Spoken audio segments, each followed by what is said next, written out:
Hey everybody, Drew Goldfarb here from the Better Life team, brokered by eXp Realty in Las Vegas, Nevada. And in addition to being your local realtor here in Southern Nevada, I've also been a sports broadcaster for the last 15 or so years and a sports betting analyst since 2019.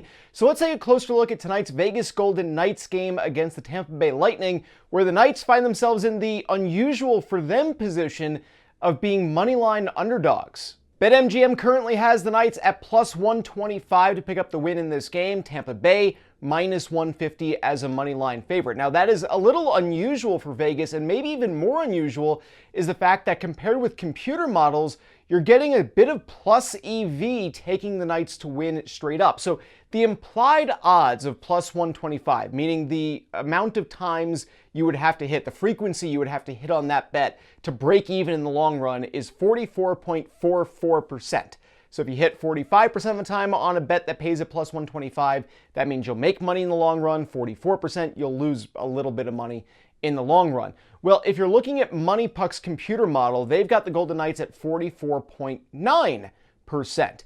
That's not a ton of better than expected value plus EV in this situation, but remember that there is juice built in so that the sportsbooks make money basically regardless of the outcome of this game. What it means is that not only are you getting a little bit better than expected value taking the Knights to win this game at BetMGM today, but it also means that in addition to not getting that with Tampa Bay Lightning, all of the juice is on that side of the money line for this game. So if you are a numbers person, not everybody is when you're talking about making sports betting decisions, but that should make it pretty straightforward. Vegas Golden Knights to win on the money line, you're getting good value on it. Now that doesn't mean that Vegas is definitely going to win this game. They're a money line underdog, and the Vegas Golden Knights are not favored to win in the computer simulations. Tampa is. It just means that of the value of the two money line options in this game, Vegas has a lot more of that. That is the value of it. Not a guarantee of success, just in the long run, you should make money betting on the Vegas Golden Knights. If this game happened 1,000 times with these odds, Vegas side of the money line would be slightly profitable in the long run. Adin Hill, unconfirmed as of this recording, but expected to be the starting goalie for this game. Andrei Vasilevskiy, the likely starting goalie. I've seen some sites say that it is confirmed that he will be in net for the Tampa Bay Lightning in this game. Now, Hill's numbers for the season, super small sample size. He's only played 3 games, 2-1-0 record, 3.71 goals against average, and a save percentage of about 85.5%. If this was December, January, those would be terrifying numbers for your starting goalie. This early in the season, take it for what it is. It's a very small sample size. Andrei Vasilevskiy, meanwhile, 2-0-0 on the season, goals against average of 1, and a save percentage just below 96%. So Vasilevskiy has been good. We know he's one of the best goalies in the world. That's why the Tampa Bay Lightning are favored to win this game, in addition to it being at home. Interestingly, though, BetMGM actually says that the moneyline bets on this game as of this recording, right around lunchtime on the West Coast anyway, is basically 50-50. 51% going on the Tampa Bay side, 49% going on the Vegas Golden Knights side. So you're seeing a nice distribution of bets on this game between the two teams. The totals line said it's 6 goals total between the two, and it's 6 goals even, so it would push on a 4-2 final. That one is heavily leaning for the over, given how the Vegas Golden Knights' most recent game went. And if you're betting on the spread, I personally, for me, I don't really like betting on puck line, the spread option for hockey, because you're having to either give up a goal and a half and you're getting a really big payout, or you're getting a really just bad payout option to add a goal and a half of close game insurance, as I like to call it, for a hockey game. Taking Vegas plus a goal and a half, meaning they would win or lose by exactly 1 goal and it would pay out, is minus 190. I don't want to bet at minus 190, especially if an empty net goal could sink your wager at that point. That's just not for me when it comes to the sport of hockey. Baseball, I'm okay with it. When you're talking about a run line option, football, basketball, spreads, cool. Hockey, I don't really go that direction. Now, one prop bet that I do like to always glance at is the total points for an individual player prop bet options. A lot of the time I'm looking for a player for over a half a point that might pay out right around even money, because for me, that's something that you're going to be able to find some value in. Oftentimes I'm looking for a defenseman in that kind of a situation. Victor Hedman on the Tampa side over a half of a point in this game only pays at minus 185. So not interested in something like that, but Alex Pietrangelo to get a point is plus 130, something along those lines. Mark Stone is going to be minus 190 to get a point. So you're not getting value there. Some players are going to end up having their line set to 1.5 points. So the over, you have to get multiple points in the game for it to pay out. The under is either held pointless or held to a single point. Nikita Kucherov, big point getter for the Tampa Bay Lightning, last season especially, had a fantastic year.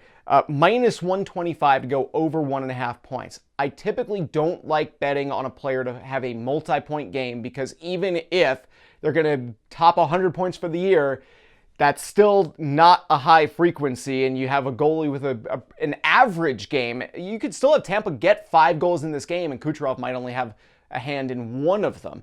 Maybe he gets that second one. But the under at minus 105, if you think Adin Hill is going to have a bounce-back game, you're basically getting about even money, and Kucherov could still score a goal or have an assist, one or the other. So Adin Hill could still give up 2 or 3 goals, and Kucherov could still be part of one of them, and the under at 1.5 is still going to pay out at practically even money.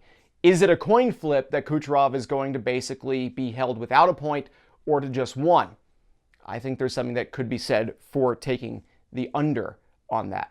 Now, if you are looking to bet on the Tampa Bay side of things, because Andrei Vasilevskiy has been off to a fantastic start this year, and we know that for years and years now, he's been one of the best goalies in the world. Vegas has a very good offense. They have been good this season. But if you're looking to bet on the Tampa side of things, the recommendation that I might give is to basically bet that Vasilevskiy is going to have himself a really good game.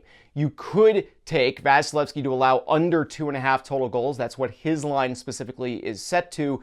But if you're going to bet the under on that, I would say that you don't need to make it goalie specific. You need to make it team specific. Because if Vasilevskiy is going to have a great game and Tampa is going to win this one, what that says to me is he's not going to be pulled for an extra attacker and give up an empty net goal late.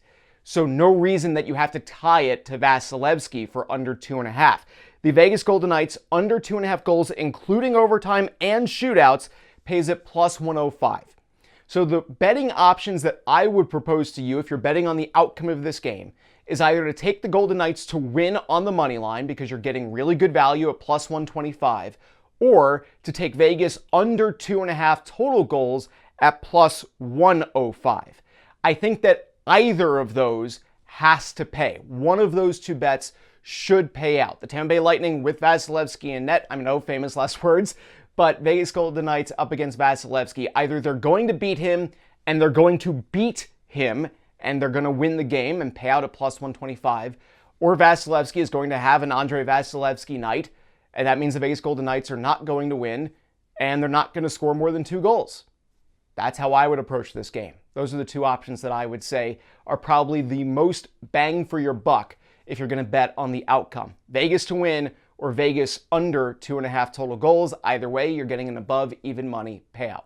Do you think Vegas is going to get back in the win column tonight in Tampa? Let me know who you think is going to be a goal scorer or the standout player of this game down in the comments. And if you're looking to buy or sell real estate in Las Vegas, Henderson, North Las Vegas, anywhere in the surrounding area of Southern Nevada, let me know. goldfarbhomes@gmail.com. You can call or text 702-900-8857.